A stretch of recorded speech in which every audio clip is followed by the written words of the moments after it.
Aujourd'hui, personne n'est surpris par le travail d'un agent infiltré.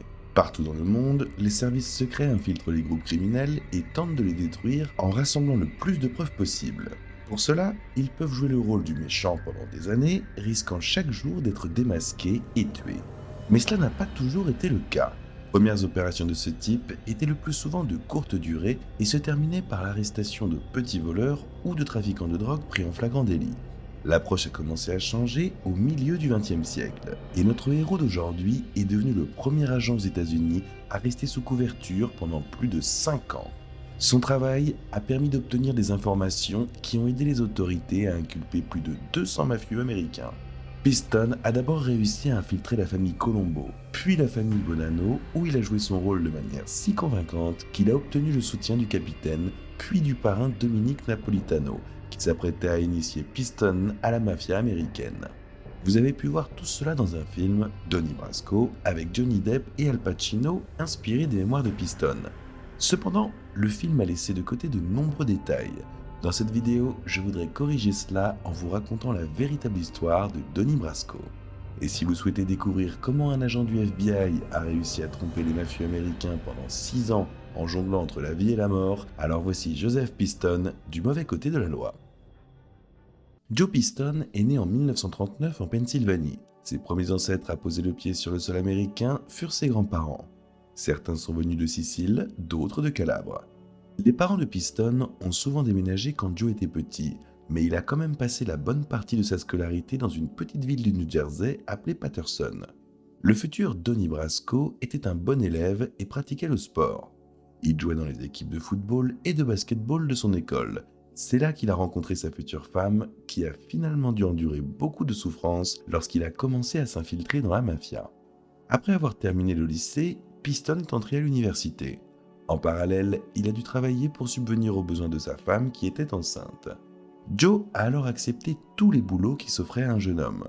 Barman, ouvrier dans un chantier ou dans une usine, et il a même eu son permis de camion afin de rapporter plus d'argent à la maison. Quand sa femme accoucha et se remit sur pied, il trouva du travail comme infirmière, tandis que Joe a décidé de passer l'examen pour entrer dans la police. Mais il n'y est finalement pas parvenu car il ne pouvait pas concilier ses études avec le travail en service. Une fois ses études terminées, Piston a trouvé un emploi d'enseignant dans une école, mais il continuait à chercher une opportunité d'entrer dans la fonction publique, car, comme il le disait lui-même, c'était son rêve d'enfant. Plus précisément, son rêve était de devenir agent du FBI, mais pour cela, il fallait avoir au moins 3 ans d'expérience dans un autre service de police. Piston, qui avait pris un peu de recul par rapport à son rêve en devenant enseignant, a donc choisi entre la police et le renseignement naval. Il avait des amis dans les deux services, il connaissait donc les coulisses de ces deux institutions et a finalement opté pour les services de renseignement. À l'époque, l'Office of Naval Intelligence avait créé un service composé de civils qui était chargé d'enquêter sur les crimes commis dans des installations gouvernementales où était basé le personnel de la marine, ou sur les crimes commis par le personnel de la marine dans le secteur civil. Pour y travailler, il fallait avoir un diplôme universitaire, pas nécessairement dans le domaine, une réputation irréprochable et avoir réussi les examens d'entrée. Joe possédait toutes ces qualités, il n'eut donc aucune difficulté à intégrer le service. Une chance inespérée car, à ce moment-là, il avait déjà 3 enfants à charge. En 1969, Piston a accompli la durée de service requise dans la marine. Il présenta sa candidature au FBI. Sa candidature fut acceptée et, après avoir passé les tests d'entrée en juillet 1969, Joe fut officiellement engagé et devint agent spécial du Federal Bureau of Investigation. La première chose qu'il devait faire dans cette nouvelle fonction était de suivre une formation de 14 semaines à l'académie du FBI à Quantico. Après quoi, Piston fut transféré à Jacksonville, en Floride. À Jacksonville, Joe ne s'occupait pas des crimes mineurs. Il travaillait, comme on dit, dans la rue. Il arrêtait des criminels, trouvait les informateurs, etc. Son profil comprenait alors des affaires concernant des criminels en fuite, des jeux d'argent, des braquages de banques et des violations du Mann Act sur le transport de personnes d'un État à un autre à des fins de prostitution. Au bout de 18 mois, Piston a été muté à Alexandria en Virginie, où sa tâche principale consistait à vérifier les personnes candidates ou nommées à des fonctions publiques. Cependant, là encore, il a continué de sa propre initiative à travailler sur des affaires criminelles. Joe passa 4 ans à Alexandria tout en suivant plusieurs formations à Quantico, dont l'une portait justement sur le travail d'infiltration. Piston commença à mettre en pratique ses nouvelles connaissances après son transfert à New York en 1974. Il y rejoignit un groupe que Joe lui-même appelait Camion et Vol. Je pense que le nom de ce groupe laisse deviner ce sur quoi ils enquêtaient. Il se trouve qu'il était pratiquement le seul agent à savoir conduire des camions. Ainsi, lorsqu'il a fallu infiltrer un membre dans un gang de voleurs, notamment de camions, Piston s'est avéré être le candidat idéal. Il a été introduit dans le gang par l'un des voleurs qui était devenu informateur du gouvernement. Joe est resté sous couverture pendant plusieurs mois et grâce à son travail, un groupe de plus de 30 personnes a été arrêté. Il était à l'époque l'un des groupes de voleurs les plus importants et les plus rentables de toute l'histoire des États-Unis. Cette opération a également été l'un des éléments déclencheurs qui ont lancé le processus de révision du rôle des agents infiltrés. Auparavant, le travail de ces personnes se limitait principalement à de courtes opérations, de type acheter-arrêter. En gros, l'agent jouait le rôle d'un acheteur, par exemple d'armes, et pendant la transaction, le vendeur était arrêté. Joe a dû s'occuper des voleurs pendant plusieurs mois, mais au final, il a non seulement réussi à attraper les petits poissons, mais aussi à démanteler tout le réseau, ce qui a prouvé l'efficacité d'une infiltration à long terme. C'est pourquoi, lorsque Piston a terminé son travail avec le voleur de voitures, le bureau de New York a commencé à élaborer une nouvelle opération d'une durée approximative de 6 mois. L'objectif était de collecter un maximum de preuves afin de poursuivre en justice les grands trafiquants liés à la mafia, connus sous le nom de Fences, recelistes. Piston a de nouveau été choisi pour cette mission. Il venait de mener à bien une opération de grande envergure et avait des origines italiennes, ce qui était très important pour travailler avec des individus potentiellement mafieux et très certainement liés à la mafia. Comme l'opération devait durer non pas quelques jours ni même quelques semaines, Piston avait besoin d'une bonne couverture. Il fallait d'abord choisir un nom, qui avait déjà été utilisé lors de la mission précédente. Joe prit son pseudonyme de Donnie Brasco. C'était d'autant plus pratique qu'il existait déjà une carte de sécurité sociale, une carte American Express et un permis de conduire à ce nom.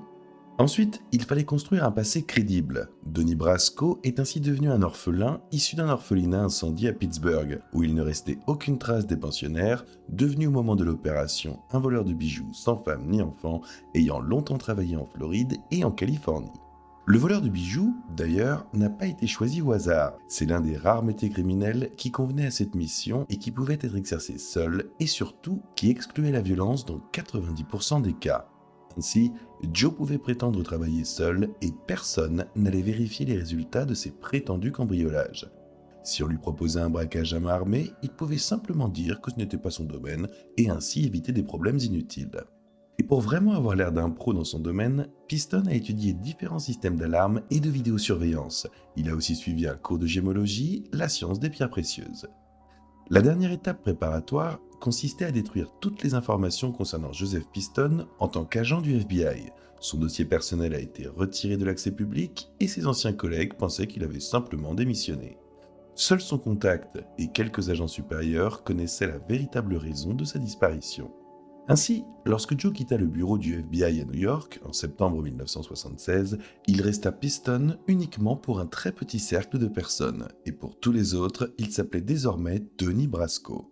Il avait une autre voiture, un autre compte bancaire, un autre appartement et surtout une autre profession.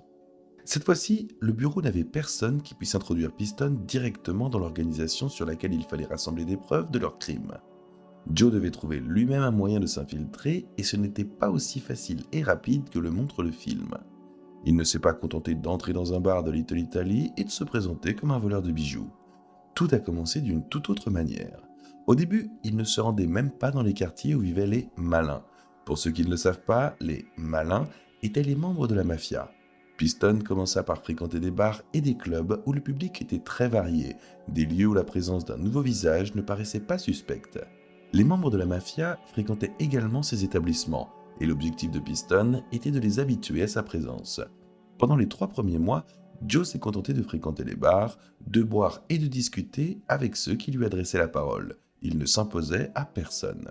Piston expliquait cela par le fait que dès que vous commencez à poser des questions dans cet endroit, vous êtes très susceptible d'être pris pour un flic, et personne ne voudra finalement avoir affaire à vous. Il fallait faire semblant d'être simplement un type qui venait ici pour passer la soirée.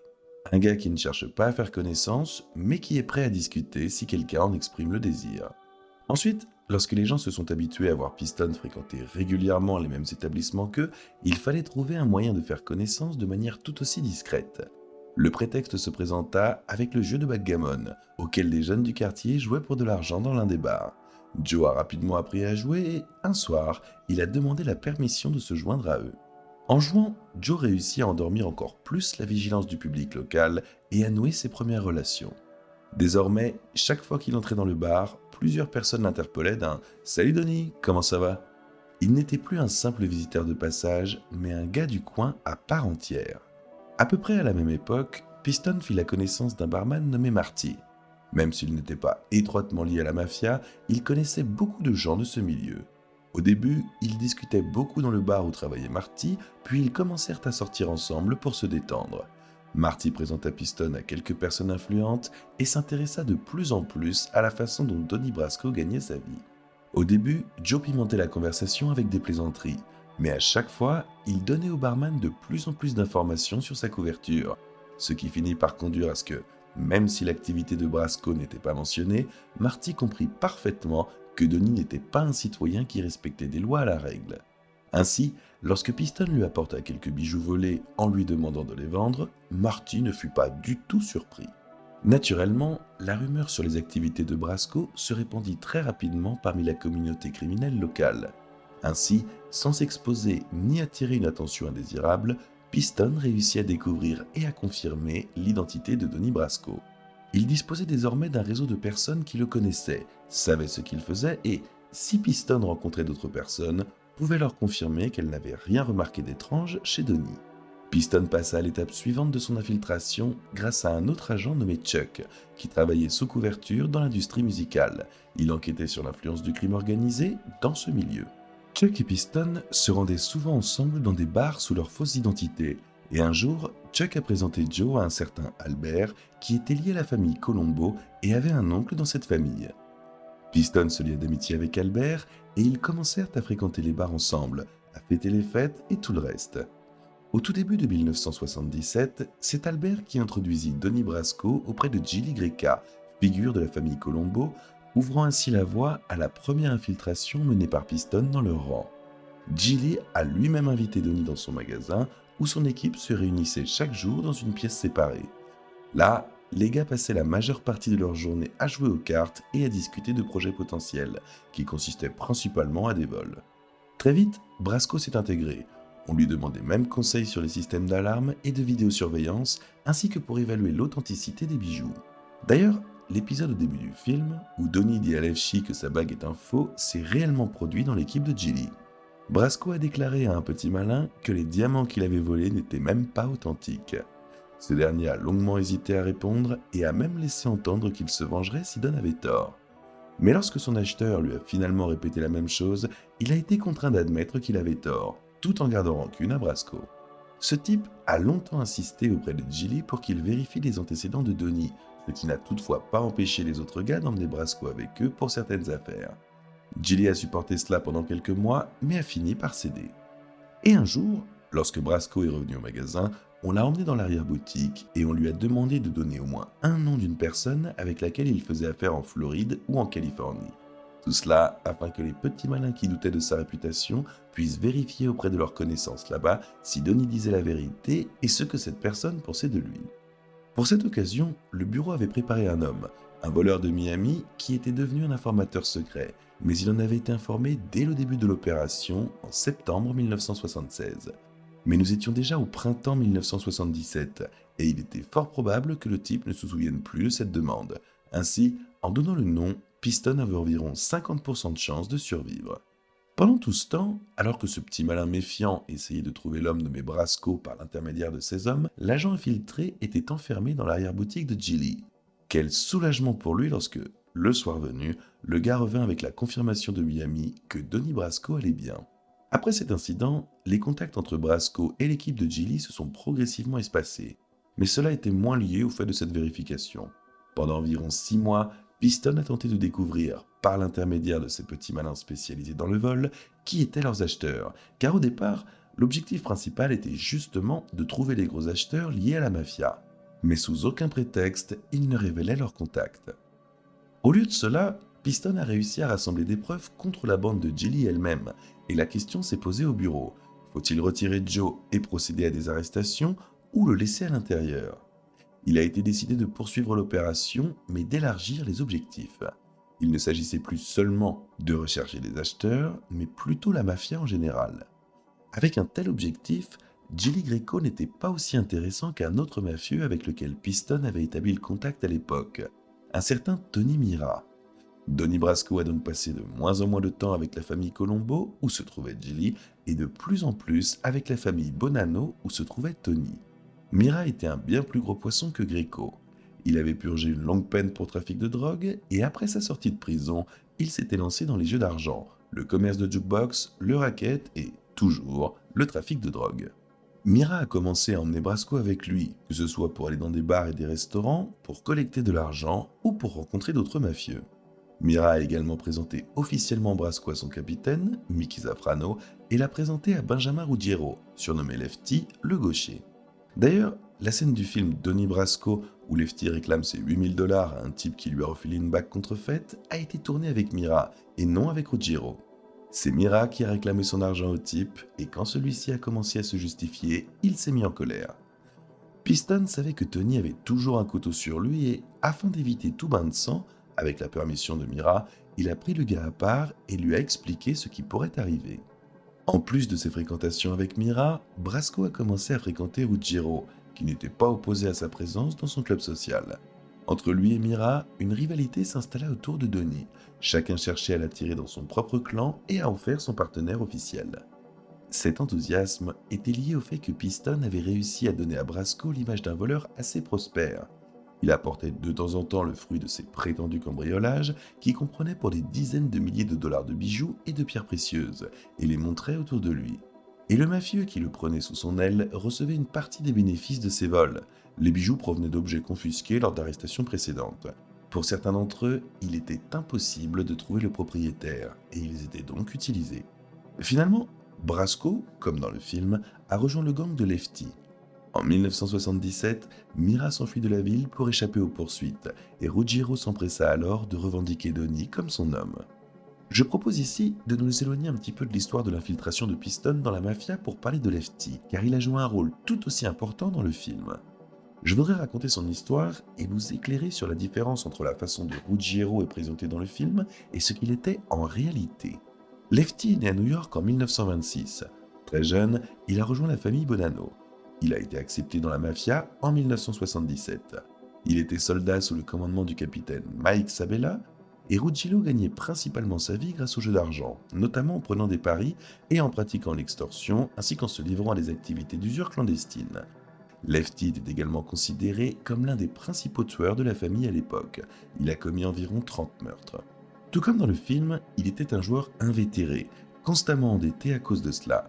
En l'occurrence, en 1977, il a dû rembourser dans les plus brefs délais une dette de 160 000 $, sans quoi il n'aurait pas été accepté dans la famille.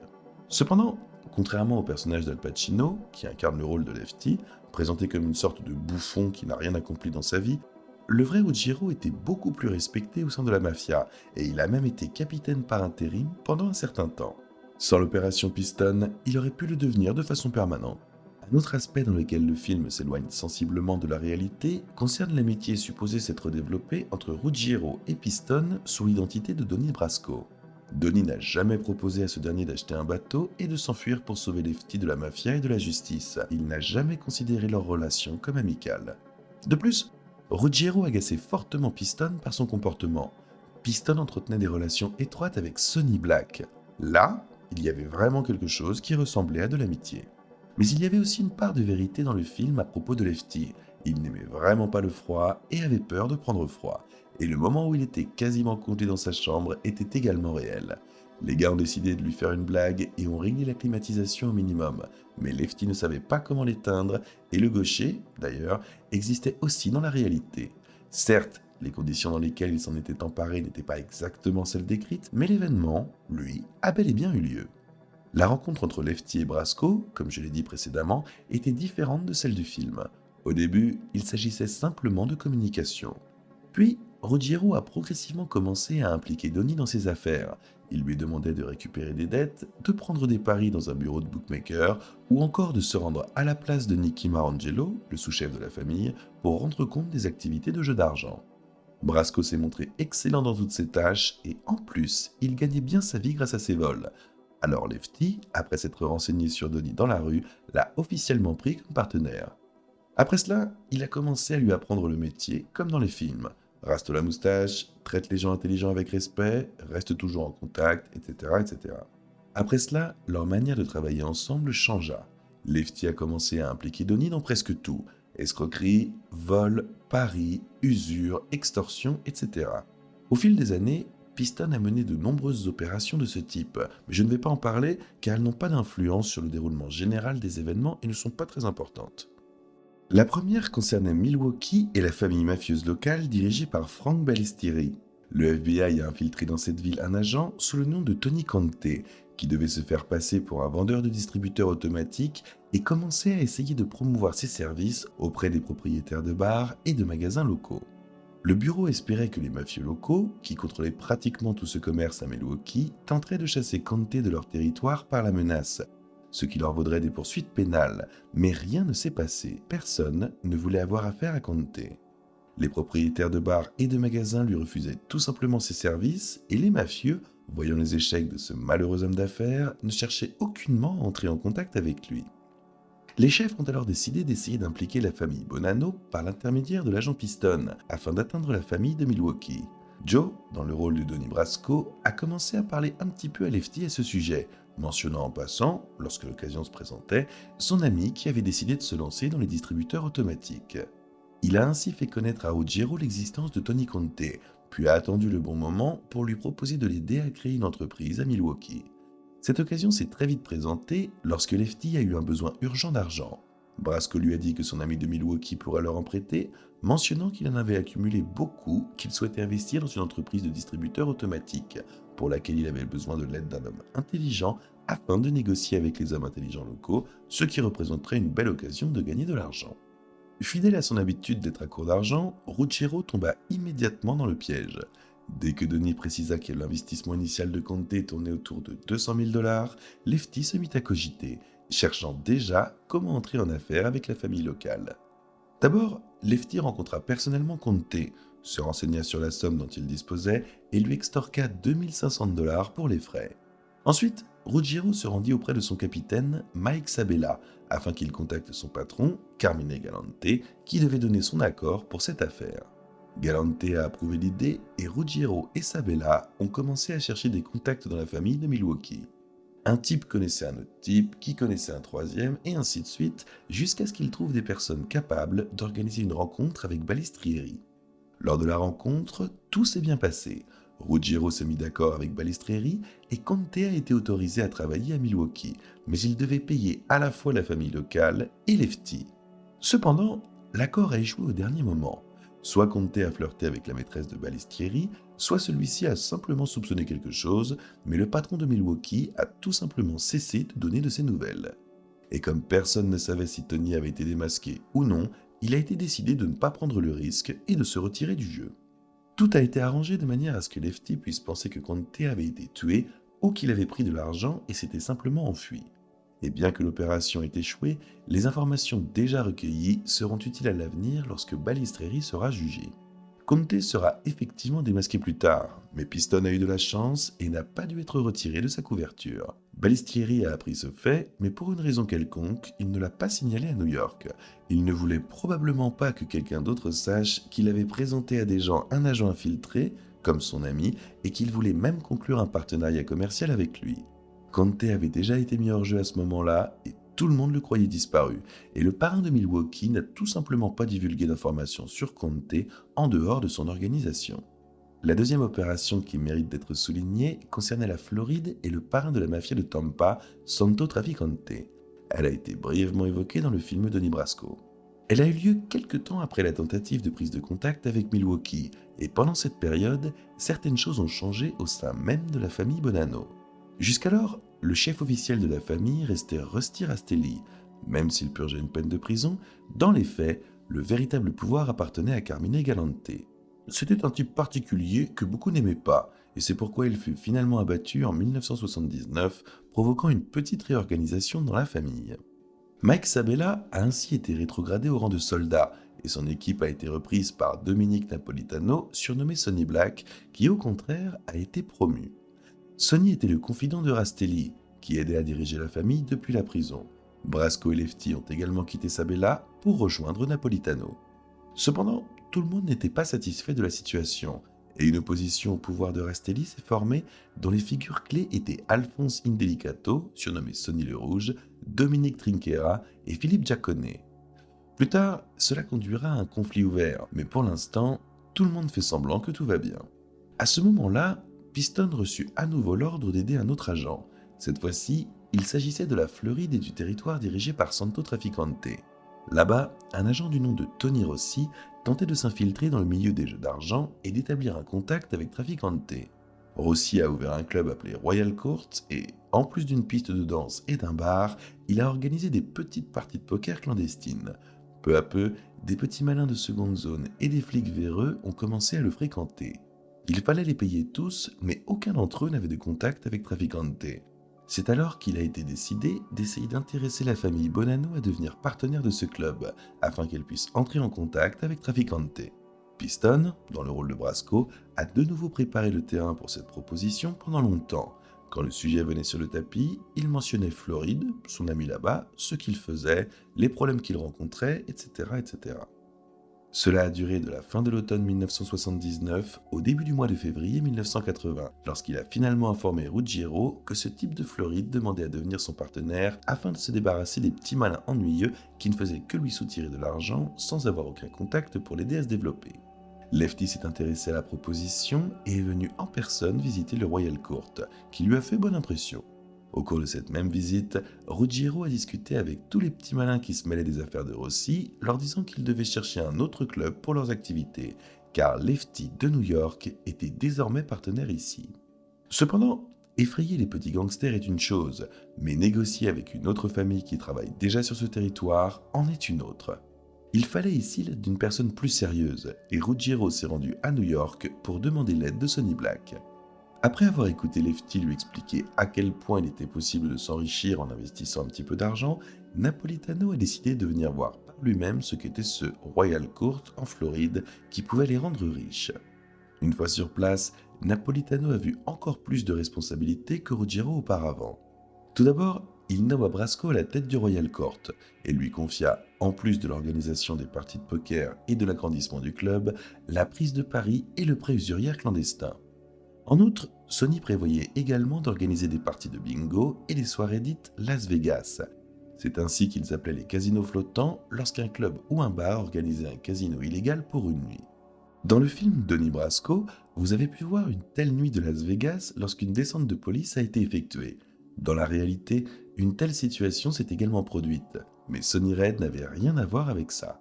Les flics, sur la base d'informations fournies par le propriétaire d'un autre club, ont effectué une descente et ont empoché 20 000 $. Napolitano a fait part de ses mêmes plans à Santo Traficante, qui a approuvé la présence de la famille Bonanno sur son territoire en échange d'un pourcentage sur tout ce qu'il prévoyait de faire ici. Et même si les négociations n'ont pas eu lieu sur un bateau du FBI, comme dans le film, la fête sur le yacht Abscam a bien eu lieu dans la réalité, et Brasco s'en est sorti de justesse lorsque le véritable propriétaire du bateau a été révélé. Comme dans le film, après l'accord avec Traficante, il y a eu quelques tensions entre Ruggiero et Napolitano. Lefty n'aimait pas que Sonny ait nommé Brasco à la tête du Royal Court et lui a ordonné de lui rendre compte directement, sans passer par Ruggiero. Cependant, cela n'a conduit à aucun conflit ni à aucune confrontation ouverte. La seule chose qui a changé après cette décision de Napolitano, c'est que Brasco a commencé à moins communiquer avec Lefty et de plus en plus avec Sonny Black.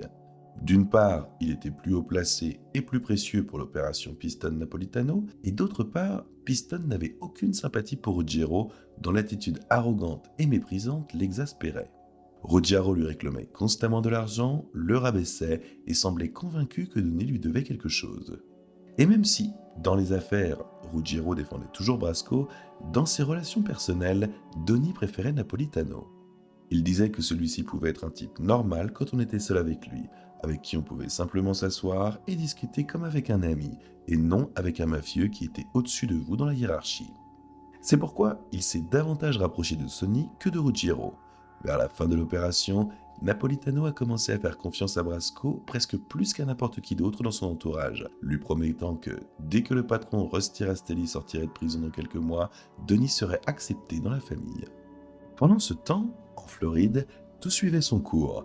Les opérations illégales se développaient, les agents Rossi et Piston recueillaient les informations, et à New York, les relations entre les clans Rastelli et Indelicato s'exacerbaient, ce qui aboutit à la victoire de la première. Dans le film, vous pouvez le voir lorsque la bande de Sonny Black élimine 3 hommes. Dans la réalité, cela s'est passé à peu près de la même manière. Ils ont organisé une réunion entre 4 capitaines, Alphonse Indelicato, Dominique Trinquera, Philippe Giacone et Bruno Indelicato. Seul Bruno n'a pas pu venir, et les 3 premiers ont été tués, après quoi leurs partisans ont rejoint le camp de Rastelli, tandis qu'un contrat a été passé pour Bruno, qui était le fils de Sonny Red, et confié à Denis Brasco. La seule différence avec le film était que Brasco n'était pas présent sur les lieux du meurtre, et n'en a appris l'existence qu'après coup. Ces événements ont inquiété le bureau quant au sort de Piston. À l'époque, personne ne savait comment le meurtre des 3 capitaines serait perçu. Une guerre civile aurait très bien pu éclater, car le fils de Sonny Red, Bruno, voulait clairement se venger, et Denis Brasco, à qui l'on avait confié le contrat pour son assassinat, aurait très bien pu être l'une des premières victimes de cette guerre. La question était donc de savoir s'il fallait mettre fin à l'opération ou non. Piston, bien sûr, était contre. Il avait travaillé sous couverture pendant plus de 5 ans. Pendant plus de 5 ans, il avait passé presque tous les jours parmi les mafieux, se forgeant une excellente réputation, et il dirigeait les affaires de la famille Bonanno en Floride. Et il jouissait aussi de la confiance de l'un des membres les plus influents de ce clan. Surtout, il suffisait d'attendre quelques mois pour qu'il soit accepté dans la famille, ce qui aurait permis à Piston de devenir le premier agent du FBI à être initié à la mafia. Dans cette situation, la poursuite du travail aurait pu tout simplement détruire la famille Bonanno, la rayant ainsi de la carte des groupes criminels du pays. Cependant, ses supérieurs ont estimé que les risques immédiats l'emportaient sur les avantages potentiels, et ils ont retiré Piston du jeu. 2 jours plus tard, des agents du FBI se sont rendus au club social de Napolitano et ont révélé à Sonny que Denis Brasco était en fait un agent du bureau. Cette révélation a immédiatement mis en danger Napolitano et Ruggiero. Le premier menait à l'époque une lutte tacite pour le pouvoir au sein de la famille avec Joe Massino, qui a utilisé cette information pour justifier la nécessité d'éliminer Napolitano. Tony Mira, qui avait été le premier à faire entrer Piston dans la famille, a également été tué, et Ruggiero a été arrêté alors qu'il se rendait à la réunion où il devait être éliminé. Finalement, Lefty a été condamné à 20 ans de prison pour avoir refusé de conclure un accord avec les autorités, ce qui lui a valu l'annulation du contrat sur sa vie. Il a été libéré en 1993 sous condition et est décédé 1 an plus tard d'un cancer du poumon. Piston a passé plusieurs années à aider les procureurs à mettre des mafieux derrière les barreaux. Il a aussi participé au procès de la famille Bonanno, de la famille Milwaukee, de la famille Tempa et de la famille Philadelphie. Il a aussi aidé la commission lorsque Giuliani a prévu de mettre fin aux activités des chefs des 5 familles à la fois. Il a été consultant dans l'affaire Pizza Connection, qui était l'une des plus grandes opérations de contrebande d'héroïne de l'histoire de la mafia. Il a également été conseiller dans d'autres affaires moins importantes. Et même lorsqu'il a temporairement quitté le service entre 1986 et 1992 en raison d'un conflit avec ses supérieurs hiérarchiques, Joe a continué à aider à monter des dossiers contre la mafia américaine grâce à ses témoignages. Au total, il a contribué à l'inculpation de plus de 200 malfrats à travers le pays. En 1992, lorsqu'il a repris ses fonctions, Piston a continué à travailler sous couverture. Bien sûr, il n'avait plus d'opérations aussi longues, mais son talent pour incarner un mafieux lui a encore été utile à plusieurs reprises. Il a ainsi collaboré avec Scotland Yard, par exemple, en incarnant un parrain américain lors d'une transaction avec la triade chinoise. Il a acheté de la drogue dans les pays des Caraïbes pour arrêter les vendeurs en flagrant délit et, dans l'ensemble, il a bien voyagé avec des missions à travers le monde. En même temps, Joe a écrit plusieurs livres, vendu les droits d'adaptation cinématographique de son histoire et travaillé comme expert en infiltration, donnant des conférences à ce sujet dans le monde entier. Aujourd'hui, Piston a plus de 80 ans, mais il continue à être présent sur la scène publique, même s'il affirme lui-même qu'un contrat de 500 000 $ a toujours été lancé contre lui par la mafia. Vous trouverez sur YouTube plusieurs interviews ou podcasts auxquels il a participé. De nombreux chercheurs soulignent que Piston n'arrive toujours pas à se défaire complètement de son masque de mafieux. Il semble qu'après 6 ans passés parmi ces petits malins, ce masque soit devenu trop ancré dans sa véritable personnalité.